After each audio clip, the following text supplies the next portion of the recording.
बेंगलोर में AI engineer की खुदकुशी के बाद से देश भर में अलग अलग तरह के सवाल उठ रहे हैं। महिलाओं के हक के लिए बनाए गए कानून को लेकर सवाल उठ रहे हैं, न्यायपालिका को लेकर सवाल उठ रहे हैं, तो दूसरी ओर एआई इंजीनियर की खुदकुशी के बाद से परिवार में मातम। अतुल सुभाष के पिता और माता दोनों ही सदमे में हैं। उन्हें भरोसा नहीं हो रहा कि उनका बेटा अब दुनिया में नहीं रहा। साथ ही इंसाफ की गुहार लगा रहे हैं।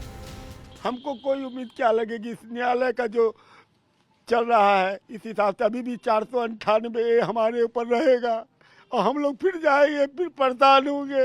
कोई एविडेंस नहीं है तब भी हम लोग को परेशान किया जाएगा। यही मेरे मान रहा हूँ, न्यायालय का यही रूल है।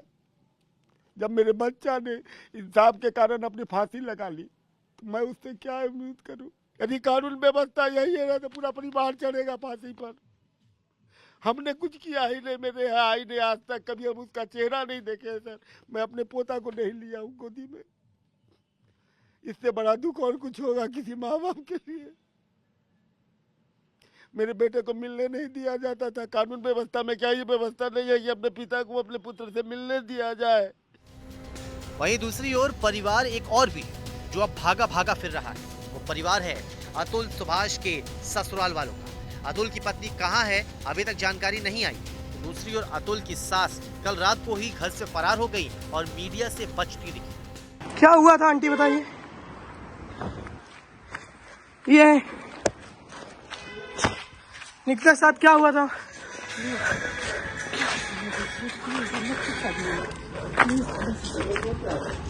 अब तो अतुल के ससुराल वालों के घर और दुकान हर ओर बस ताला लटका है। अतुल सुभाष की आत्महत्या और उसके बाद निशा सिंघानिया यानी कि निकिता सिंघानिया की मां और उनके बेटे का घर छोड़कर यहां से जाना। हमारी मौजूदगी इस वक्त जौनपुर में है और उस आवास पर है जहां निकिता की मां निशा सिंघानिया अपने बेटे के साथ रहती हैं। ये वो घर की तस्वीरें हैं। लेकिन कल और आज में क्या बदला है वो हम आपको अभी बताने वाले हैं। क्या बदला है, आपने कल की तस्वीरें देखी थी कि किस तरीके से छत से ऊपर से यहाँ पर दोनों लोग निकले थे और मीडिया को अनाप शनाप कहा था। लेकिन आज क्या बदला है वो आपको हम दिखाते हैं।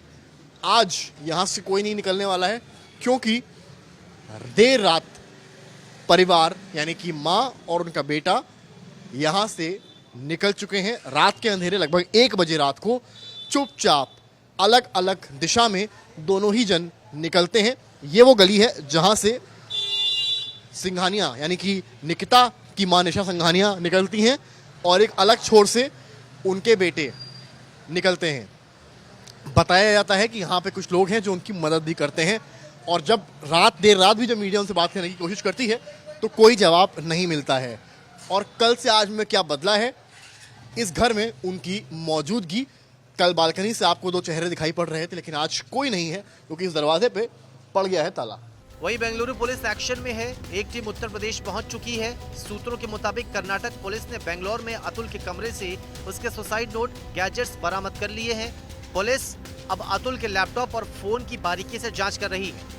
2019 में मैट्रिमोनीज वेबसाइट के जरिए अतुल की शादी हुई। अतुल सुभाष बिहार के समस्तीपुर के रहने वाले थे। पत्नी का पूरा परिवार यूपी का रहने वाला था। शादी के अगले साल उन्हें बेटा भी हुआ था। इसके बाद दोनों के रिश्ते बिगड़ते गए और अतुल की ओर से लास्ट वीडियो में यह आरोप लगाए गए थे कि पत्नी मायके चली गई और लगातार पैसों की मांग कर रही थी।